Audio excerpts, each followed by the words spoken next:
여기서 건너편이다라는 것은 거라사 지방을 말씀하시죠. 그 거라사 지방을 방문하셨던 예수님께서 다시 배를 타고 이전의 지역으로 오시니까 많은 사람들이 예수님을 맞이하게 됩니다. 그 예수님을 맞이하기 위해서 몰려들었던 여러 사람들 중에 회당장 중에 한 명인 야이로라는 인물도 섞여 있었습니다. 여러분, 이 회당이다라는 얘기를 많이 들어보셨을 텐데, 이 회당은요, 그 유대인들이 바벨론에게 멸망을 당한 이후에 더 이상 성전에서 하나님께 예배를 드릴 수 없게 되자 그 유대인들이 모여서 그 제사와 교육의 기능들을 대신 감당할 수 있도록 간이로 만들어 놓았던 그런 기관을 우리가 회당이다라고 부릅니다. 그래서 그 일들을 감당하는 사람들을 회당원이다라고 부르고, 이 회당원들이 예수님 당시 우리가 바리새파라고 불렀던 사람들의 기원이 되는 것이 바로 이 사람들의 역할이었죠. 오늘 본문 말씀을 보게 되면 이 야이로라는 인물은 그 당시의 종교 지도자들과는 조금 다른 모습들을 보여주고 있습니다. 대부분의 종교 지도자들이 예수님을 배척하고 예수님의 가르침을 비난했지만, 이 야이로라는 사람은 예수님에 대한 믿음과 또 그 가르침에 대한 이해가 나름대로 있었다라는 것입니다. 그는 예수님께서 병을 고치실 만한 능력을 가지신 분이시다라는 것을 인정했고, 또 그것을 믿었기 때문에 자신의 딸이 병에 걸리자 자신의 딸의 병을 고쳐달라라는 이 간구를 가지고 예수님 앞에 나와서 부탁을 드렸다라는 것입니다. 그런데 예수님께서도 이 야이로의 부탁을 받고 들어주시겠다라고 하시고 함께 집으로 향하던 중에 아무도 예상치 못한 문제가 발생을 하게 됩니다. 왜냐하면 예수님을 둘러싼 무리들이 너무 많아서 예수님께서 한 걸음 한 걸음 떼기가 아주 어렵고 힘드셨다라는 것이죠. 여러분, 야이로 지금 심정이 어떻겠습니까? 한시라도 빨리 예수님이 우리 집에 오셔서 내 딸을 보셔야 내가 안심을 할 텐데, 너무 많은 사람들이 예수님을 둘러싸서 예수님이 제 속도도 내지 못하는 이런 상황을 볼 때 말은 못하지만 그 마음속에 안타까움들이 굉장히 컸을 것이다라는 것입니다. 근데 엎친 데 덮친 격으로 갑자기 예수님께서 발걸음을 멈추시고 서셔서는 누가 내 몸에 손을 댔느냐라고 하시면서 그 사람을 찾고 계셨다라는 것입니다. 예수님께서 길을 걸으실 때 누군가가 예수님 몸에 손을 댔다라는 것 자체만으로 예수님이 기분이 상하실 수 있습니다. 또 오늘 본문 말씀처럼 당신의 몸에서 그 기운이 빠져나간 사실을 아셨기 때문에 그것 때문에 놀라서 누가 내 몸에 손을 댔느냐라고 하셨을 수도 있죠. 그러나 이 모든 상황을 우리가 다 이해한다 치더라도 지금 예수님께서 발걸음을 멈추셔서 야, 누가 내 몸에 손을 댔어? 라고 그 사람을 찾는 일보다 더 중요한 일은 무엇으로 보이냐면 이 병들어 죽게 된 야이로의 딸을 구하러 가는 것이 누가 보아도 더 중요한 일처럼 보여진다라는 것입니다. 근데 왜 예수님께서 이 야이로의 심정도 아실 터이고, 또 예수님께서도 우리가 객관적으로 모든 사람들이 그 딸의 생명을 구하는 것이 더 귀하다라는 사실을, 더 중요하고 긴급한 일이다라는 것을 아심에도 불구하고 예수님께서 굳이 발걸음을 멈추셔서 내 몸에 손을 댄 사람이 누구냐 하고 찾으셨을 때에는 그 사람을 찾아서 다른 사람들에게 보여주는 것이 이 12살 먹은 딸의 생명을 구하는 것만큼이나 중요한 일이었기 때문에 그렇게 하셨다라는 것을 우리가 이해해야 합니다. 여러분, 오늘 예수님의 발걸음을 멈춰 세운 이 사람은 12해 동안 혈루증이라는 병을 앓고 있었던 여인이었습니다. 혈루증이라는 것은 여러분들이 잘 아시는 것과 같이 그 몸에서 피가 멈추지 않고 계속해서 나는 병으로, 이것은 그 율법이 정해놓은 대표적인 아주 부정한 병입니다. 그래서 이 병에 걸린 사람은 자기만 부정할 뿐만 아니라 이 사람과 접촉하는 사람조차도 부정한 존재로 만들어버리기 때문에 가족들과도 함께 지낼 수가 없을 뿐더러 공공장소에도 함부로 돌아다닐 수가 없고, 성전에 나와서 하나님께 예배나 제사를 드릴 수도 없었다라는 것입니다. 그나마 오늘 본문 말씀에 보면 이 여인은 좀 재산이 있었던 것 같습니다. 그래서 여자가 자신의 병을 고치기 위해서 여러 의사들을 찾아다녔다라고 성경이 기록을 하고, 그러나 여러 의사를 만났음에도 불구하고 병이 호전되기는커녕 오히려 더욱더 악화되었다라고 이야기를 해주고 있습니다. 자, 이렇게 이 여인이 오랜 시간 동안 고통을 받다가 한 가지 소문을 듣게 되었는데 예수님에 관한 내용이었습니다. 그래서 이 여인의 마음속에 내가 예수님의 몸에 손을 대기만 해도 내 병이 다 나을 것 같다라는 그러한 마음을 품고 어떻게 합니까? 사람들 몰래 그 안에 숨어들어서 예수님 몸에 손을 대었다라는 것입니다. 그런데 여러분, 제가 아까도 말씀드린 것과 같이 이 여인은 부정한 존재이기 때문에 공공장소에 출연을 할 수가 없습니다. 더군다나 사람의 몸에 손을 댄다라는 것은 그 사람을 부정하게 만드는 범죄이기 때문에 이 여인이 만약 그 예수님을 만나기 위해서 그 자리에 왔다라고 한다면, 자신이 그런 존재라는 사실을 사람들에게 알리고 찾아왔다라고 한다면 그 여인은 예수님을 만나기는커녕 그 사람들에게 다가오다가 돌에 맞아서 죽을 수도 있는 상황이 이 여인이 처한 처지였다라는 것입니다. 그래서 이 여인이 아무도 모르게 그 무리 안에 숨어들어서 예수님 몸에 손을 댔죠. 근데 정말로 이 예수님의 몸에 손을 대자마자 어떻게 됩니까? 그 병이 싹 다 나았다라는 것입니다. 이 여인이 그것을 몸으로 느껴서 알 수 있었다라는 것이죠. 그리고 이제 이 여인은 이 자리에서 조용히 사라지기만 하면 모든 것들이 해결되어질 수 있는 그런 상황이었습니다. 그래서 또다시 몰래 그 사람들 틈을 빠져나가려고 할 때 갑자기 예수님께서 어떻게 하십니까? 제자들을 향해서 누가 내 몸에 손을 댔느냐 하고 소리치십니다. 이 여인이 도망가려고 했는데 아무리 봐도 예수님께서 자기를 찾는 것을 포기하지 않고 끝까지 찾으실 것 같다라는 것이죠. 그래서 이 여인이 예수님 앞에 나아가서 모든 것들을 사실대로 털어놓게 됩니다. 자, 이 여인이 예수님께서 자신을 찾았다라고 생각했을 때, 예수님이 지금 나를 찾고 계시는구나 라고 생각했을 때 그 여인의 마음속에 어떠한 생각들이 들었겠습니까? 여러분, 이 여인은 원래도 그 율법이 정한 부정한 사람이었습니다. 그렇기 때문에 그 율법이 어떻게 정해놓았냐면 사람들 앞에 출연할 수도, 또 사람의 몸에 손을 댈 수도 없게 해놓은 것이 이 여인의 처지인데, 이 여인이 이렇게 사람들 품에 몰래 숨어들어서 예수님과 같이 유명한 랍비의 몸에 손을 댔다라는 사실이 알려지게 되면 어떻게 됩니까? 이 여인은 율법이 정해놓은 죄 이후의 죄를 또 얹게 되는 그런 상황이 된다라는 것입니다. 그래서 이 여인도 그런 것을 알았기 때문에 내가 내 상황을 드러내봐야 나는 죄인일 수밖에 없기 때문에 이 여인이 자신의 육체의 질병이 깨끗하게 되었음에도 불구하고 내가 다 나았습니다라는 사실을 고백하지 못하고 어떻게 해요?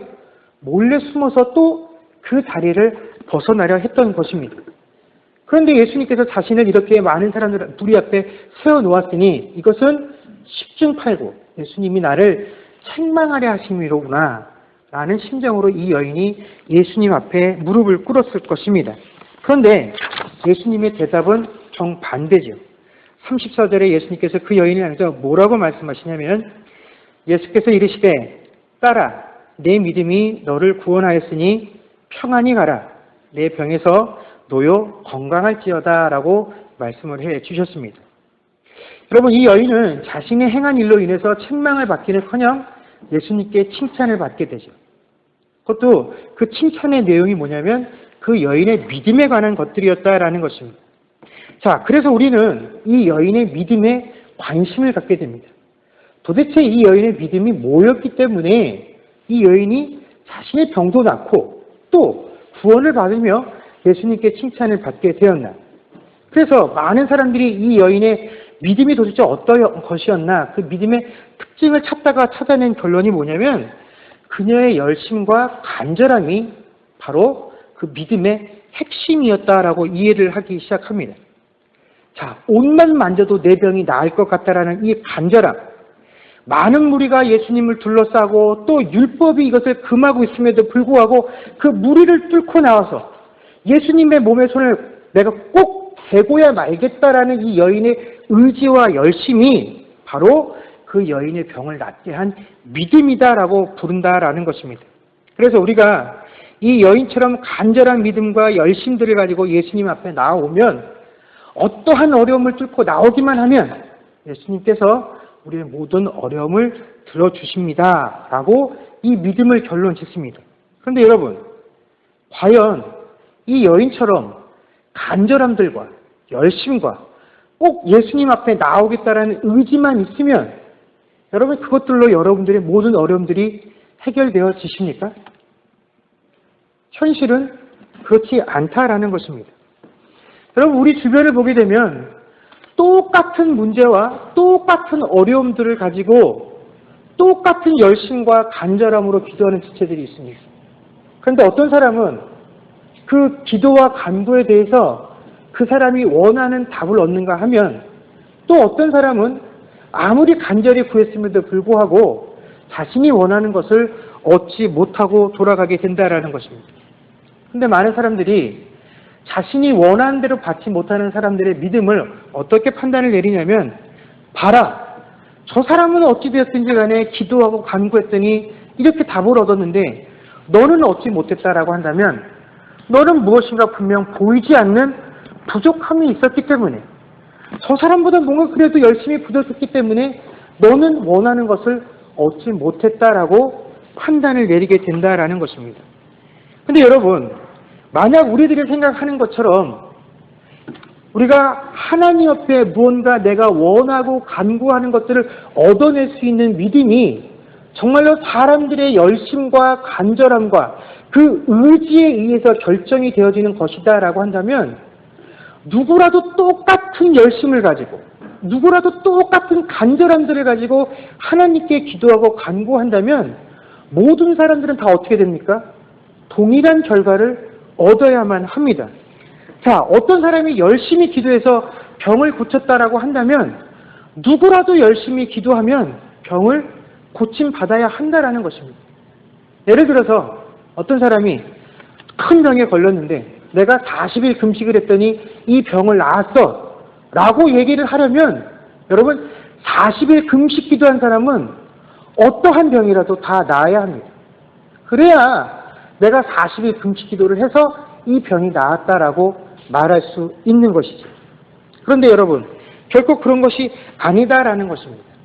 우리가 세상에 누구도 다 할 수 없는 간절함들과 열심과 의지를 담아서 하나님께 기도하고 간구하고 부르짖는다고 해서 모든 사람이 항상 좋은 결과를 얻게 되지 못한다라는 것을 알아야 합니다.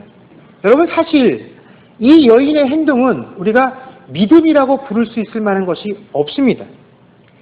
오히려 우리가 기독교적인 차원에서 믿음이다라고 이 여인의 행동을 부르려면 이 여인이 예수님 앞에 나와서 떳떳이 자신의 모든 것들을 고백하고 그러나 내가 아무리 간절하고 또 내 아무리 절박하다라고 할지라도 내 뜻대로 마옵시고 아버지의 뜻대로 되기를 원합니다라고 고백했었던 이 가난한 여인과 같은 믿음이 있어야 한다라는 것입니다. 이것이 기독교에서 말하는 믿음의 표현이 될 수 있다라는 것이죠.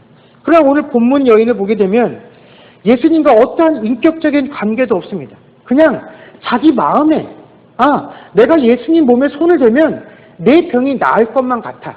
그런데 그런 생각이 듣게 된 건 자신이 들었던 소문이죠. 지금까지 예수님이 수많은 사람을 고쳐주셨던 그 소문을 듣고 자신의 마음속에 내 생각이 그런 생각이 들었더라라는 것입니다.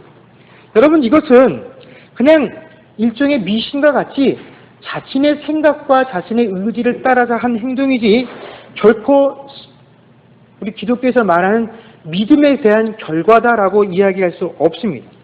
그런데 왜 예수님께서는 이 여인을 칭찬하실 때 이 여인의 행동을 네 믿음이 라고 표현을 해 주셨느냐 하는 것입니다.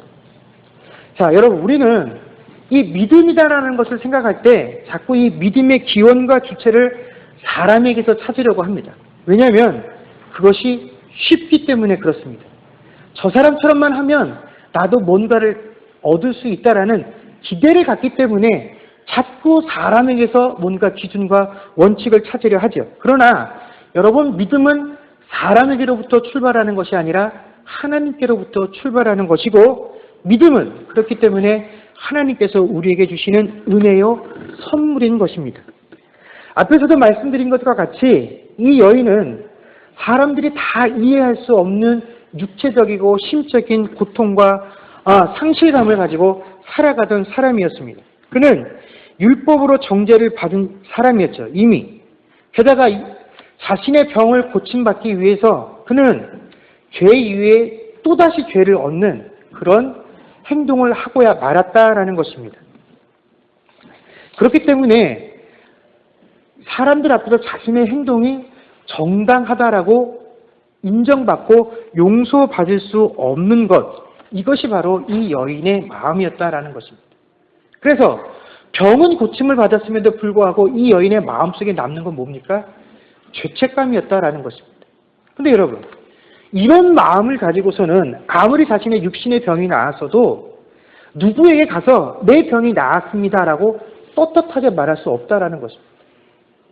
병이 나아서 온전해졌음에도 불구하고 다시금은 사람들 안에 들어가서 그들과 동일한 삶을 살 수가 없었다라는 것입니다. 비록 예수님의 몸에 손을 대서 그 육신의 질병은 나았음에도 불구하고 예수님과 이 여인은 여전히 아무런 관계없이 살아갈 수밖에 없는 인생이었다라는 것입니다. 그래서 예수님께서 그 여인을 불러주신 것입니다. 사람들 앞에 그 여인은 싫었지만 그 여인을 다 드러나게 해주신 것입니다. 그리고 나서 그 여인을 향해서 뭐라고 부르셨습니까? 딸아 라고 불러주셨다라는 것입니다. 그리고 이 호칭 한마디로 이 여인은 그 마음속에 지고 있었던 모든 죄책감과 짐으로부터 자유로워질 수 있었다라는 것입니다. 이 여인은 육체적으로는 분명히 다른 사람들과 마찬가지로 유대인이었습니다. 하나님의 자녀였습니다. 그러나 자신이 가지고 있는 이 육체의 질병으로 인해서 하나님의 자녀임에도 불구하고 하나님의 자녀됨을 누리며 살 수 없는 존재였다라는 것이죠. 그런데 이제 예수님께서 그 여인을 향해서 딸아 라고 불러주심으로 누구도 부정할 수 없도록 그 여인을 하나님의 자녀되었음을, 그 모든 것이 회복되어졌음을 만천하에 드러나게 해 주셨다라는 것입니다. 예수님께서 직접 나서셔서 그 여인과 하나님의 관계가 아버지와 자녀의 관계로 회복되어졌음을, 깨끗하게 되어졌음을 선포해 주셨다라는 것입니다. 그래서 이제 그 여인이 짊어지고 살아야만 했었던 그 마음의 짐으로부터 온전히 노임받기를 해 주셨다라는 것이죠. 또한 이렇게 잠시 잠깐 예수님과 스쳐 지나갈 수밖에 없었던 그녀의 인연을 예수님께서 어떻게 하십니까? 확실하게 예수님의 삶 안으로 끌어들이신 것이죠. 그 여인은 그냥 이 정도만 하고 예수님과의 관계를 끊으려고 했지만 예수님께서는 천만에 너와 나의 인연과 너와 나의 관계는 이렇게 잠깐 왔다가 끊어질 수 있는 것이 아니에요. 딸아, 이제부터 영원히 너와 나의 관계가 묶였다라는 것을 또한 만천하한테 드러나게 해주셨다라는 것입니다. 그래서 그녀는 단지 예수님을 찾아올 때 내 병만 나으면 좋겠습니다. 뭐 다른 사람들의 관계, 내가 그들에게 인정받는 것, 그런 거 다 필요 없습니다. 그냥 이 육신의 어려움만 좀 고쳤으면 좋겠습니다라는 심정으로 나왔지만 예수님께서는 그 여인의 질병을 고쳐주셨을 뿐만 아니라 그에게 구원의 기쁨을 허락해 주셨고, 또한 기대하지 못했던 세상과 하나님과 사람으로부터 받을 수 있는 평안들을 누리게 해 주셨다라는 것입니다. 여러분, 예수님의 시대에도 그랬고요. 또 이 시대를 살아가고 있는 우리들도 우리가 한 가지 신앙생활을 할 때 잘못 생각하고 있는 것들이 있습니다. 이게 뭐냐면 이 세상의 악함과 우리들의 죄악된 행동 때문에 하나님의 거룩함이 가리워질 수 있다라고 생각을 한다라는 것입니다. 그래서 우리가 그렇게 행동하고 세상이 너무 악하기 때문에 하나님의 거룩함들이 세상에 온전히 드러나지 못하고 하나님의 능력이 세상 가운데 온전히 드러나지 못하게 되어질 수 있고, 내가 세상에서 예수를 믿는다라고 하면서도 이 관계가 온전하지 못함을 통해서 하나님과 나와의 관계가 희미해질 수도 있다라고 우리 스스로 생각을 한다라는 것입니다. 여러분, 그러나 하나님은요, 우리들의 죄 때문에 혹은 세상의 이 타락함과 세상의 악함 때문에 그 거룩함이 절대로 손상받으시는 분이 아니시다라는 것입니다. 이 죄로 가득한 세상 가운데 오롯이 빛을 비춰주실 수 있는 분이 누구십니까? 하나님 한 분뿐이시다라는 것입니다. 그것을 성경이 우리에게 말씀해주고 계시지 않습니까? 그러나 세상이 그것을 빛으로 보지 못하는 것은 세상에 속한 자들이 아직 그 빛을 보지 못하도록 그들의 눈이 가리워져 있기 때문인 것이지, 하나님의 능력이 약해서 하나님의 거룩함이 상실되어져 있기 때문에 그런 것은 결코 아니다라는 것입니다. 그렇기 때문에 율법이 너는 이러이러한 모습으로 하나님 앞에 설 수 없다라고 표현하는 것은, 네가 그렇게 죄악된 모습으로 세상의 죄들을 가득 묻혀서 하나님 앞에 나오기 때문에 하나님의 신성함과 거룩함들이 사라지게 되니까 그런 모습으로 나오지 말라라는 의미가 아니라, 너는 하나님의 자녀요, 세상에 빛이요 소금으로 임명되어진 자기 때문에 죄 짓지 말고 살아라 하는 의미지, 그런 모습으로 하나님 앞에 나와서는 안 된다라는 의미가 아니다라는 것입니다.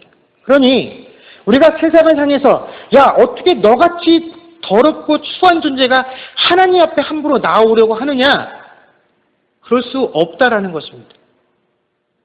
내 스스로도 하나님, 제가 한 주간 동안 또 지나간 삶 동안 예수의 자녀라고 하면서도 이렇게 거룩하지 못하고 정말 세상 사람들과 구별되어지지 못하는 삶으로 살았는데, 하나님, 내가 이렇게 허물 많은 모습으로 감히 하나님 앞에 설 수 있겠습니까? 하나님, 내가 하나님 앞에 나아가도 안 받아주시겠지요? 그렇지 않다라는 것입니다. 하나님은 그러한 모습을 가지고 내 앞에 나아오라는 것입니다.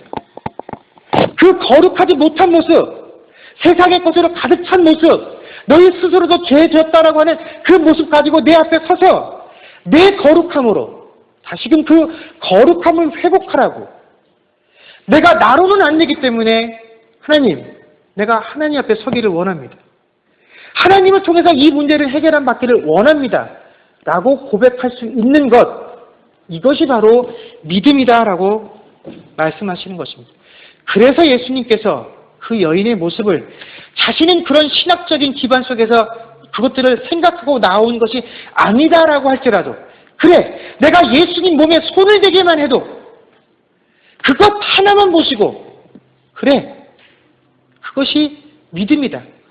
내가 너에게 선물로 준 것이요, 내가 너에게 은혜로 준 것이다 라고 예수님께서 말씀하셨기 때문에 그 여인의 행동을 믿음이다라고 칭해 주셨다라는 것입니다. 여러분, 믿음이 뭡니까? 나는 아무것도 아닌 것을 인정하는 것이 믿음입니다.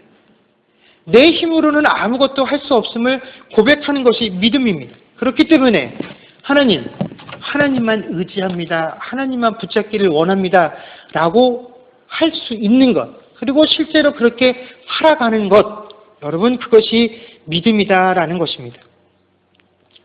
그렇기 때문에 바로 이 여인이 평안을 누릴 수 있었고, 또 우리도 신앙생활을 하면서도 이 부분에 대해서 온전히 하나님을 신뢰할 수 있어야 우리가 하나님께서 허락하시는 평안을 누리며 살 수 있다라는 것입니다. 그런데 예수님께서 이 모든 것들을 지금 누구에게 보여주시기 위해서 허락하시고 이 여인을 세워주셨느냐? 바로 야이로에게 보여주시기 위해서 이 여인을 세우셨다라는 것입니다. 여러분, 분명히 야이로는 다른 종교 지도자들과 비교했을 때에는 남다른 믿음과 예수님에 대한 이해를 가진 자였음이 분명합니다. 그래서 자신의 여인의 문제, 자신의 딸의 문제를 예수님께 가지고 나와서 예수님께 해결해 주기를 원했다라는 것이죠. 그러나 그렇게 예수님을 의지하고 간구하는 믿음이 있었음에도 불구하고 여러분 그 실체의 마음은 어떻겠습니까? 예수님이 쓰셔서 이미 병고침을 닫고 일이 다 끝난 그 여인을 붙잡고 그 모든 것들을 세상 사람들에게 드러내시는 그 광경을 볼 때 과연 야이로가 그래 예수님께서 12해 동안 혈루증으로 정죄받고 살아갔던 저 여인을 이 많은 사람들 앞에서 회복시켜 주셨구나. 정말로 놀라울 따름이다. 그 여인이 누릴 평안을 이 야이로와 같이 누릴 수 있느냐? 그렇지 못하다라는 것입니다. 이 여인은 평안을 누리고 많은 사람들이 그 일을 보면서 하나님께 영광을 돌릴 그 순간에 단 한 사람만 평안을 누리지 못하는데 그게 바로 야이로라는 것입니다. 예수님, 이미 다 끝난 일 아닙니까? 그 여인은 예수님 몸에 손을 대는 순간에 병 씻음을 얻지 않았습니까? 모든 사람에게 그것들을 다시 한번 리바인드 시키는 게 뭐 그렇게 중요합니까? 지금 제 딸은 죽어가고 있습니다. 주님, 한시가 급합니다. 주님, 저는 평안을 누릴 수가 없네요. 이것이 야이로의 심정이다라는 것입니다. 근데 아니나 다를까? 예수님께서 그렇게 시간을 지체하고 계시는 상관 속에서 그 집에서 사람이 도착해서 어떤 소식을 전해줍니까? 당신의 딸이 죽었으니까 더 이상 예수님을 괴롭히지 마십시오라는 소식을 듣게 됩니다. 여러분 그 순간 야이로가 가졌던 예수님에 대한 마음이 무엇이었을까요? 여러분 우리도 신앙생활을 하면서 예수님을 향해서 이런 마음 가질 때 있지 않습니까? 예수님, 당신이 다 망치셨습니다. 하나님, 당신 때문에 일이 이렇게 되었습니다. 당신이 내가 필요로 했을 때 발걸음을 조금만 더 빨리 하셨다면, 내가 기도하고 간구했을 때 바로 그 순간에 당신이 내 목소리에 귀 기울여 주시고 그 문제 가운데 찾아오셨더라면 내 딸이 죽는 것과 같은 이 아픔과 슬픔을 내가 경험하지 않았을 터인데, 내가 지금 당신을 믿고 당신을 의지하고 신뢰했음에도 불구하고 내가 이루지 못한 이 상실감들, 이거 다 내가 당신을 믿고 당신을 신뢰하고 당신을 의지했기 때문에 얻은 것들 아닙니까?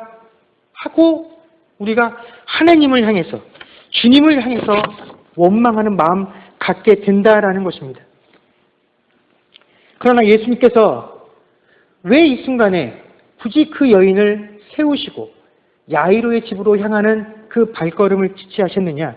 그것은 야이로로 하여금 그가 기대하고 소망했던 것보다 더 크고 놀라운 하나님을 발견할 수 있게 하기 위함이었다라는 것입니다.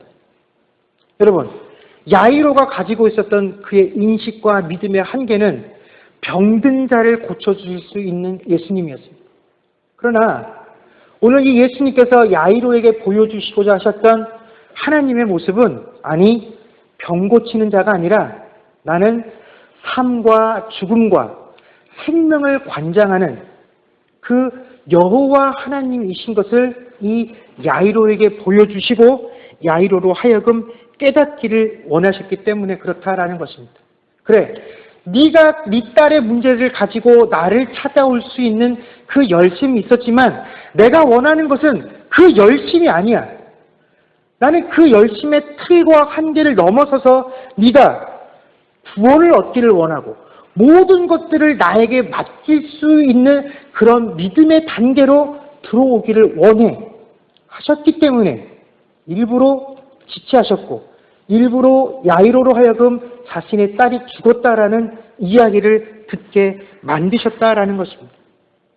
그리고 나서 제자들을 데리고 야이로의 집으로 향하시죠. 그 안에서 모든 사람이 이 소녀가 죽은 것으로 인하여 슬퍼하고 눈물을 흘릴 때 예수님께서는 이 소녀의 상태를 죽었다라고 판단하지 아니하시고 뭐라고 판단하셨습니까?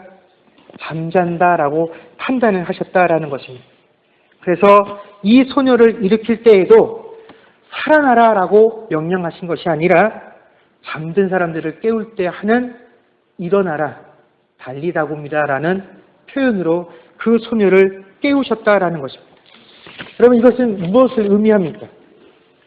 여러분 신자에게는 모든 소망이 끊어진 것과 같은, 그래서 다 죽었구나, 아무런 소망이 없구나, 생명이 없구나 느껴지는 그 순간도 성도에게는 그 순간이 마치 잠자는 것과도 똑같은 상황이다라는 것입니다.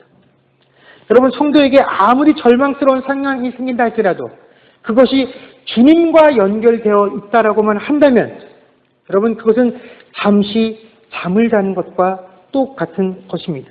바로 이것을 깨닫게 하시기 위해서 예수님은 내가 정해놓은 나의 계획표와 나의 시간표가 아닌 하나님께서 만드신 계획표와 시간표 안으로 우리의 삶을 끌어들이신다라는 것입니다. 여러분, 믿음은 그 어떤 것도 의지하지 아니하고 그 어떠한 상황 가운데서도 오직 주님만 바라볼 수 있는 시선이고 의지이고 그것의 고백입니다. 바로 나의 계획표, 나의 시간표가 아니라 주의 계획표와 주의 시간표 안에 내 삶이 들어서 있기에 때로는 내가 생각하지 못했던 그 상황 가운데 마치 발에 모터를 단 것 같이 빨리 나아감이 있는가 하면 내가 아무리 절박함이 있다라고 할지라도 주께서 지체하시면 멈춰설 수밖에 없는 것이 내 삶이요 인생이다라는 것을 고백하는 것, 이것이 바로 믿음이다라는 것입니다. 그래서 오늘 예수님께서 36절에 야이로를 향해서 두려워하지 말고 믿기만 하라라고 말씀하신 것입니다. 여러분, 제가 짧지 않은 인생 가운데 신앙생활하면서 정말로 제일 힘든 게 뭐냐면 믿는 것입니다. 흔들리지 않고 주님만 바라보는 것입니다. 이게 얼마나 힘든지 모릅니다. 근데 바로 이것을 믿음이다라고 불러주신다라는 것입니다. 여러분, 우리의 삶에도 분명히 이 야이로의 삶과 같이 예수님께서 우리의 의지와는 상관없이 나의 절박함과는 상관없이 멈춰 서셔서 다른 사람만 둘러보는 것 같은 그런 느낌 받을 때 있을 것입니다. 주님, 왜 다른 사람들의 기도와 간구에는 저 사람들의 간증과 같이 저 사람들의 기도와 부르짖으면 이렇게 응답하시면서 왜 제 삶에는 이렇게 대답이 없으신 것입니까? 왜 그들만 돌아보시고 저는 보아와 같이 내버려 두십니까? 라고 생각되어지는 순간들이 있을 것입니다. 여러분, 그러나 그 순간도 결코 하나님께서 우리를 잊고 계신 것은 아닙니다. 단지 하나님의 계획표 안에 지금은 우리를 향한 하나님의 계획이 잠시 서 있는 것이기 때문에 그렇다라는 것입니다. 그리고 만약 주께서 우리의 삶 가운데, 우리의 인생 가운데 지체하심을 허락하셨다라고 한다면 그것은 오늘 이 야이로에게 병에서부터 고침을 받는 딸이 아니라 죽음으로부터 다시 살아나는 딸의 기쁨을 맛보게 하신 것과 같이 더 큰 것들을 우리에게 허락하시기 위함이시다라는 것을 믿을 수 있는 저와 여러분들 될 수 있기를. 그래서 이 지체의 순간 가운데서도 오직 두려워하지 말고 주님만 믿을 수 있는 저와 여러분 될 수 있기를 주의 이름으로 간절히 축원합니다. 기도하겠습니다.